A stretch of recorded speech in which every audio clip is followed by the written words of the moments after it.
아이고 감사합니다. 형 진짜 너무너무 감사합니다. 아이고 어떻게 이런 거 말하는 거요? 진짜 마음이 너무 행복하네. 얘들아 모르겠지? 이 형이 뭔 말 하는 거야? 김형이야 김형.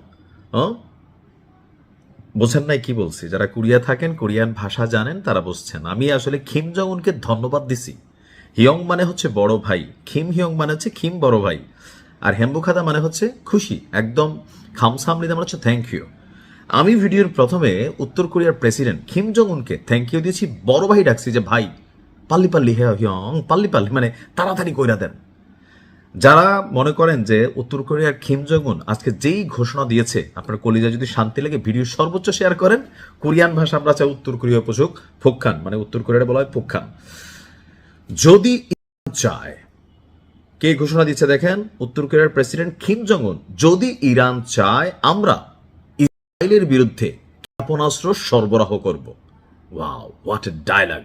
এরপরের অংশ দেখেন, ইসরায়েলকে মুছে ফেলার জন্য একটি ক্ষেপণাস্ত্রই যথেষ্ট আমাদের ভান্ডারে থাকা। আবারও রিপিট করছি, কিম জং উন বলছে যদি ইরান চায় আমরা ক্ষেপণাস্ত্র সরবরাহ করব, ডাইরেক্ট ইরানের কাছে পৌঁছাবে, অথবা এটা উত্তর কোরিয়া থেকে উড়ে যাবে কোথায়? ইসরায়েলে। আর একটা ক্ষেপণাস্ত্রই ইসরায়েলকে মুছে ফেলার জন্য যথেষ্ট হিসাবে মনে করছে উত্তর কোরিয়ার প্রেসিডেন্ট কিম জং উন। অনেকেই জানেন উত্তর কোরিয়া সম্পর্কে, যেহেতু আমি দীর্ঘদিন 17 বছর দক্ষিণ কোরিয়া থেকেছি। দক্ষিণ কোরিয়া আর উত্তর কোরিয়ার মধ্যে প্রথম ভেজাল লাগাইছিল জাপান। আজকের দিনে জাপানকে যতটা ভদ্র সুশীল জাতি দেখেন, এতটা কিন্তু ছিল না।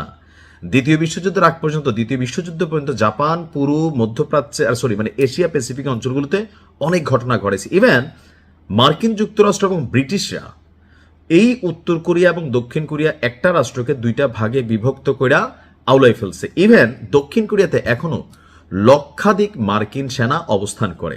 দক্ষিণ কোরিয়াকে প্রোটেকশন দেয় কার কাছ থেকে? উত্তর কোরিয়ার কাছ থেকে। দক্ষিণ কোরিয়াকে নিজস্বভাবে পারমাণবিক সক্ষমতা অর্জন করতে দেয় না। দক্ষিণ কোরিয়া যদি পারমাণবিক কোনো অ্যাক্টিভিটিসে যায়, আমেরিকা এখানে বাধা দেয়, তারা তাদের সেনাবাহিনী পালায়, পয়সা খরচ করে, এবার দিক দিয়ে উত্তর কোরিয়ারে সমীহ করে। এখন কেন এই আসলে ঘোষণা? ওই যে বললাম না, বন্ধুর মতন বন্ধু একটা থাকলেই যথেষ্ট। উত্তর কোরিয়া, ইরান, রাশিয়া, চীন, বেসিক্যালি তারা একটা টিম। এখন রাশিয়াও প্যাতপ্যাতান্না কথা বলতেছে, চীনও মোটামুটি ভালো বক্তব্য দিছে, তবে উত্তর কোরিয়া যে বক্তব্য দিছে, উত্তর কোরিয়া মনে করছে, গতকালকে একটা নিউজ দিয়েছিলাম উত্তর কোরিয়ার কিম জং উনকে নিয়ে, যে তারা মনে করতেছে এটা একটা জঙ্গলিপানা, এটা একটা গায়ের জোর, একটা গুন্ডা। ইসরায়েল যেটা করতেছে এটা ইরানের সার্বভৌমত্বের বিরুদ্ধে লড়াই। এমনকি গতকালকেই ঘোষণা দিয়েছিল যদি ইরান চায় আমরা তাদের সাথে সহযোগিতা করব। আর উত্তর কোরিয়ারে ঘাটবে, খোদা তারে ঘাটে না কেন? উত্তর কোরিয়া যেই পরিমাণ পারমাণবিক সক্ষমতা রাখছে, এমন ক্ষেপণাস্ত্র আছে যেটা সরাসরি মার্কিন যুক্তরাষ্ট্রে গিয়ে আঘাত হানতে পারে। আর আজকের দিনে পারমাণবিক মেশিনারিজ যার কাছে আছে, ভাই তারে সবাই আব্বা ডাকে। আপনি দেখেন কেন ইরানের বিরুদ্ধে সব পশ্চিমা রাষ্ট্রগুলো একজোট হয়ে গেল? একটাই কারণ, তারা মনে করে যে ইরান যদি পারমাণবিকভাবে শক্তিশালী হয়, তাহলে মধ্যপ্রাচ্যে তারা যাদেরকে পালে, ইরানের ভয়টয় দেখায় যাদের উপরে ধরেন সেনাবাহিনী, মধ্যপ্রাচ্যে দেখেন ব্রিটিশদের, মার্কিনীদের, অস্ট্রেলিয়ার, যুক্তরাজ্যের ঘাঁটি। কেন? কারণ এখানে একটা ব্যবসা চলে। তো সেই ব্যবসার মধ্যে তারা চায় না ইরান পারমাণবিক সক্ষমতা অর্জন করুক। যদি একবার কইরা ফেলে, ইরানকে আর একটা চুলো স্পর্শ করতে পারতো না। আর এজ এ রেজাল্ট ধাপে ধাপে অনেকগুলো ঘটনা ঘটছে।